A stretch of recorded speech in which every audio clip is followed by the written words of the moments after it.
11 men are sitting in a locked room, and one of them keeps looking at the door. They are not planning a movement. They're not writing down anyone's teachings. They are hiding.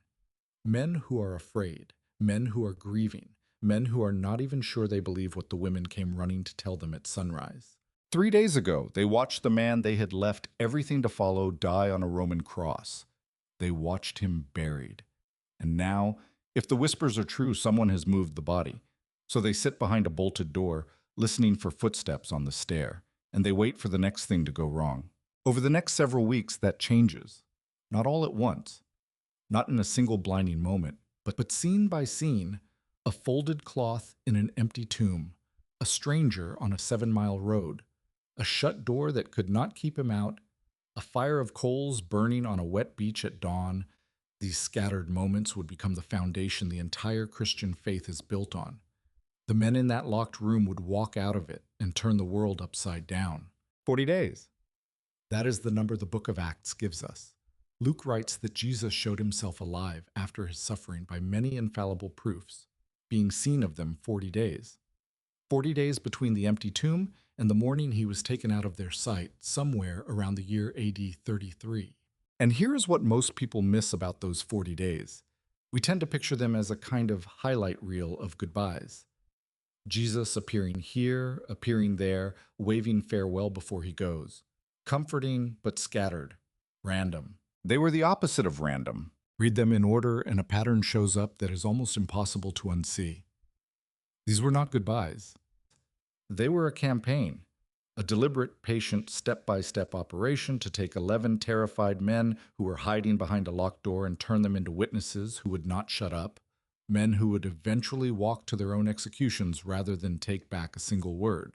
Now, the 4 gospel writers each tell these 40 days a little differently. One remembers this appearance, another remembers that one, and they do not always line up in the same sequence. But that is not a problem. That is what honest testimony sounds like. It is like 4 people describing the same car crash from 4 different corners of the intersection. The details shift, but the crash is real, and every one of them saw it. So that is what we are going to do. Walk these 40 days in order. Watch what actually happened to these men, one scene at a time, and watch a room full of hiders slowly become something the Roman Empire could not silence. Let us start at the beginning, at the tomb, before the sun is fully up. The first people to reach the tomb were not looking for a risen Lord. They were carrying spices to finish burying a dead one. It is the first day of the week, barely light, and a small group of women is walking toward the grave with their arms full of burial ointment. They're not expecting a miracle. They're expecting a corpse. On the way, they're worrying about one very practical problem. Who is going to move the stone? These stones were massive, set in a carved groove, rolled downhill into place so that no one could easily push them back up. 2 grieving women could not budge it. They did not have to. Luke tells us simply, they found the stone rolled away from the sepulchre, and the body was gone.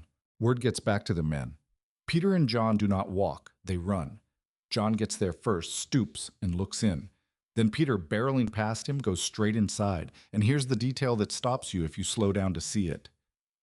John writes that they saw the linen clothes lie, and the napkin that was about his head not lying with the linen clothes, but wrapped together in a place by itself.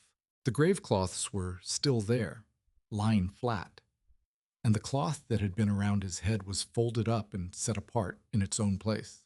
Think about what that rules out. If someone had stolen the body, they do not stop to undress it. They do not carefully fold the headcloth and set it neatly to the side. Grave robbers do not fold the laundry. Whatever happened in that tomb, it was not a robbery. It was calm. It was deliberate. It was as if the body had simply passed through the wrappings and left them lying where they fell, and then paused to fold one cloth on the way out. Peter and John go back home, John says, not yet understanding. But one person stays. Mary Magdalene stands outside the tomb, alone, and she weeps. And when someone asks her why, listen to what she says. They have taken away my Lord, and I know not where they have laid him. She's not grieving a risen Savior. She's grieving a stolen body. She thinks the worst thing that could possibly happen after the crucifixion has now happened too, that even his corpse has been taken from her. A man is standing nearby. She assumes he is the gardener. He asks her, "Woman, why weepest thou? Whom seekest thou?" And she begs him, "If you have carried him off, just tell me where, and I will take him." And then he says one word, Mary, her own name. That is all it takes. She turns, and she knows him, and the only word she can find is Rabboni, which means master. She reaches for him, and he tells her, "Touch me not, for I'm not yet ascended to my Father." Not a rejection. Something more like, there is no time to hold on.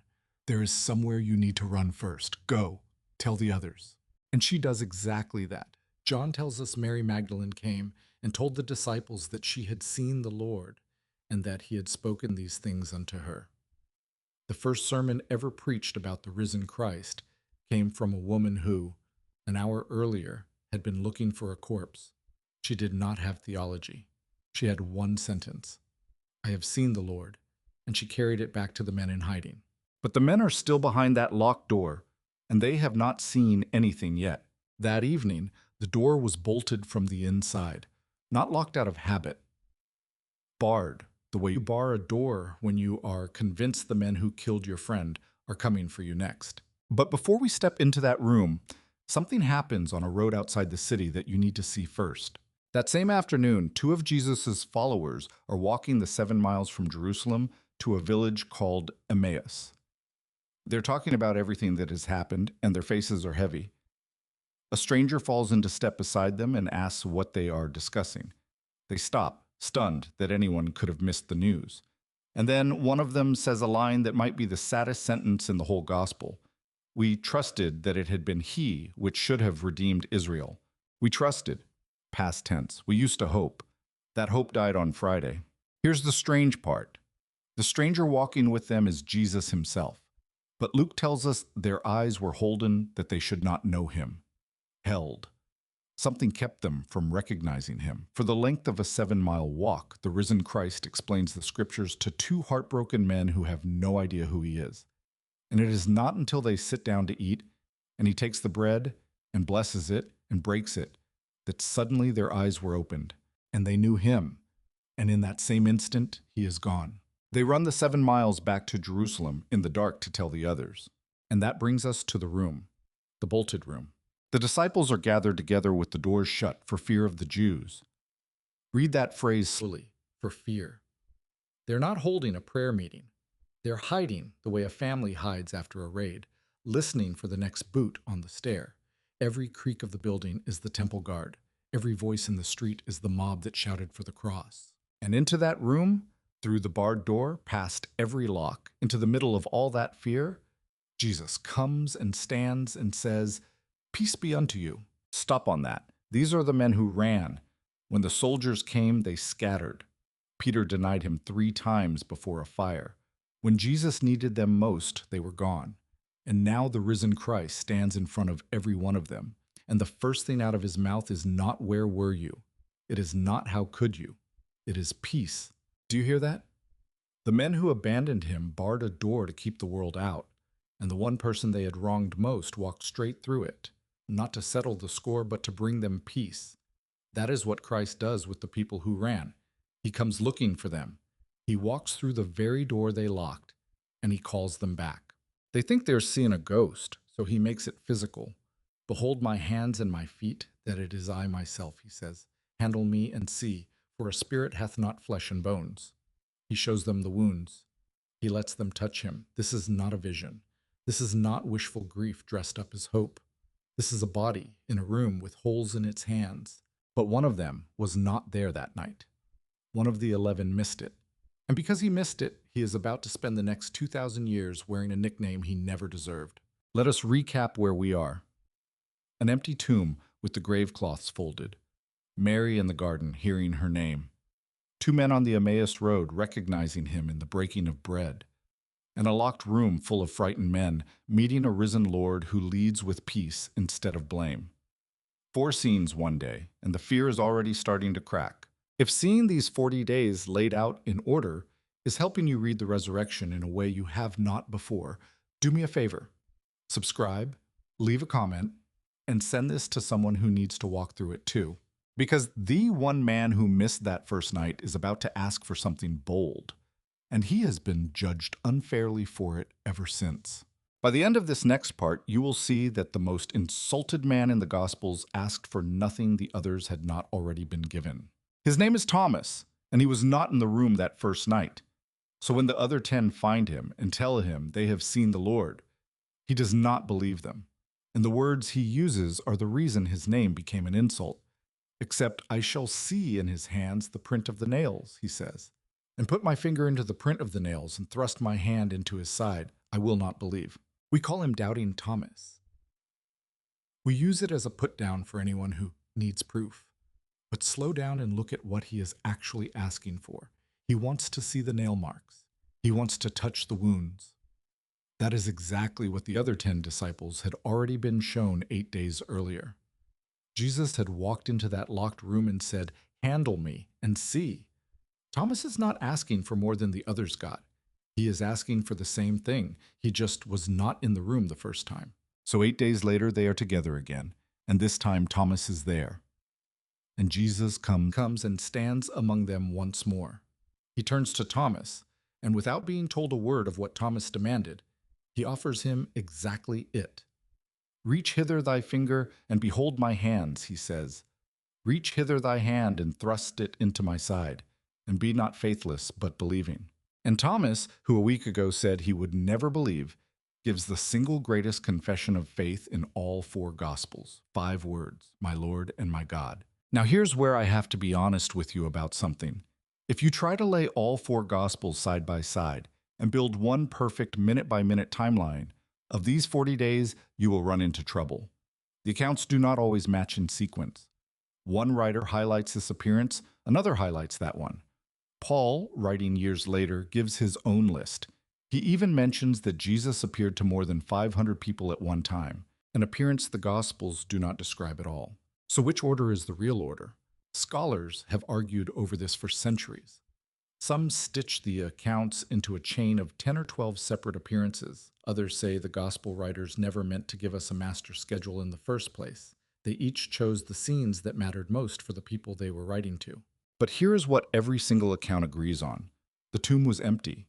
The same broken men saw him alive, again and again, over a stretch of weeks, and not one of them ever took it back. What they differ on is the itinerary. What they do not differ on is the fact, and that fact was checkable. When Paul wrote down that list of 500 witnesses around the year AD 53, he added a line that only makes sense if he meant it as a challenge. Most of them are still alive. He was saying, in effect, you can go ask them. The witnesses were not legends from a distant past. They were people you could find, still living, still telling the same story. Which brings us back to that room, and to the 10, and to Thomas with his hand out. The evidence is overwhelming now. They have seen, they have touched, they have counted the wounds. But there is one man in that circle carrying a wound of his own that no one can see. The wounds of Christ have answered every doubt in the room, except the private one still bleeding inside Peter. And Jesus is not finished. There's a fire waiting on a beach. There was a fire of coals on the sand, a charcoal fire. And the last time Peter had stood beside a charcoal fire, he had sworn 3 times that he had never even met the man now standing on the shore. Some days have passed. The disciples have gone back north to Galilee, back to the lake many of them grew up on. And Peter does something very human. He goes fishing. It is the thing he knows how to do. It is the thing his hands remember from before any of this began. 6 others go with him. They fish all night, and they catch nothing. Then the morning was now come, and Jesus stood on the shore. But the disciples knew not that it was Jesus. A voice across the water tells them to throw the net on the other side. They do, and the net fills so full they cannot haul it in. And John knows instantly it is the Lord. Peter does not wait for the boat. He throws himself into the water and swims for the shore. And when they drag the boat in, this is what they find. They saw a fire of coals there, and fish laid thereon, and bread. He has made them breakfast. The risen Lord of heaven and earth is crouched on a beach at dawn, cooking fish over coals for tired, wet men who had abandoned him. But it is that fire that matters, because in all 4 Gospels there are only 2 charcoal fires. This one on the shore, and one other. The fire in the courtyard on the night Peter warmed his hands and told a servant girl, and then a crowd, that he did not know Jesus at all. 3 times. Once for every time he was asked. Jesus knows exactly what he is doing. He lights the same kind of fire. And after they have eaten, he turns to Peter and asks him a question. Simon, son of Jonas, lovest thou me more than these? Peter says yes. Jesus asks again. Peter says yes again. And then a third time. And by the third time, Peter is grieved because he can feel what is happening. 3 denials by one fire. 3 questions of love by another. Jesus is walking him back to the exact place he broke and undoing it, 1 stitch at a time. Think about how gentle that is. He does not sit Peter down and list his failures. He does not make him grovel. He asks him one question, the only one that matters. Do you love me? And each time Peter answers, Jesus hands him back a job. Feed my sheep. It is like being handed back the keys after you totaled the car. Not because you have earned them, because you are still wanted. That is what Christ does with our worst nights. He does not avoid the scene of the failure. He builds a fire there, and he cooks you breakfast, and he asks you the one question that can put you back together. He goes down to the lowest place you have, the thing you cannot forgive yourself for, and he meets you in it.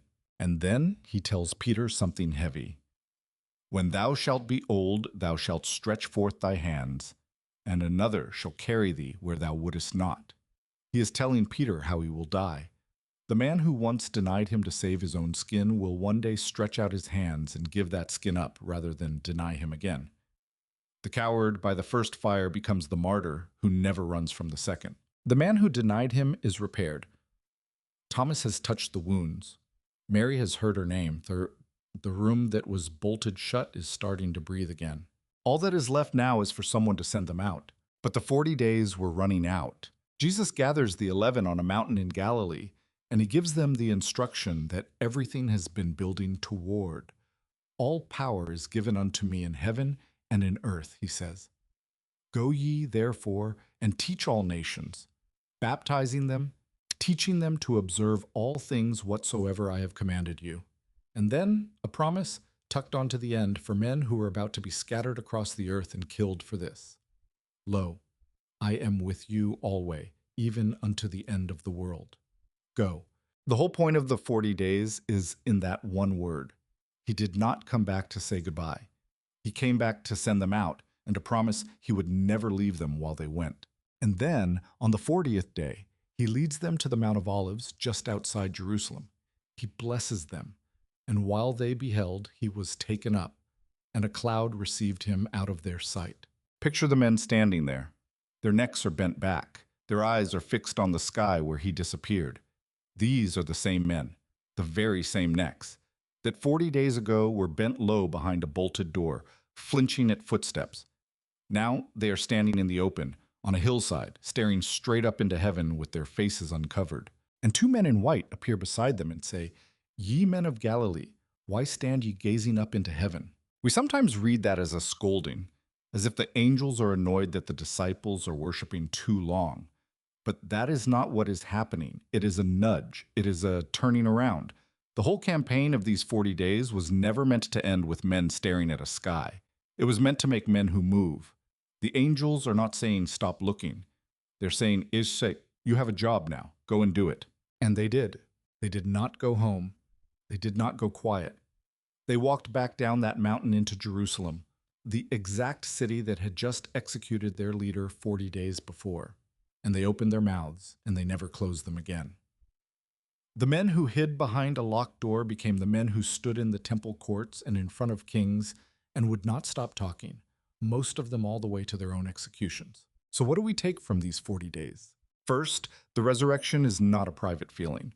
It is a public event, with a date, with witnesses, with an empty tomb people could walk into, and a list of 500 names you could go and question. Christianity does not ask you to feel something. It stakes everything on something that either happened or did not. And it invites you to check. Second, look at where Jesus showed up in these 40 days. He came to a weeping woman who thought she had lost even his body. He came through a door that frightened men had bolted shut. He came to a beach and lit a fire at the exact spot where his friend had failed him worst. He does not wait for you to get your act together and come find him. He comes to the locked room. He comes to the fire of your worst night. He comes to where you actually are, not where you think you are supposed to be. And third, this is the one I want you to hold on to. Look at these men at the start and these men at the end, 40 days apart. At the start, they are hiding, grieving, some of them refusing to believe. At the end, they are witnesses the Roman Empire could not silence. Same men, same fears. He turned every one of them around, which means the room you are hiding in right now, whatever it is, whatever you have bolted the door against, is not the last room in your story. It was not the last room in theirs. If this walk through the 40 days gave you something, share it with one person who needs it. Subscribe so you do not miss the next one, and go carry it well.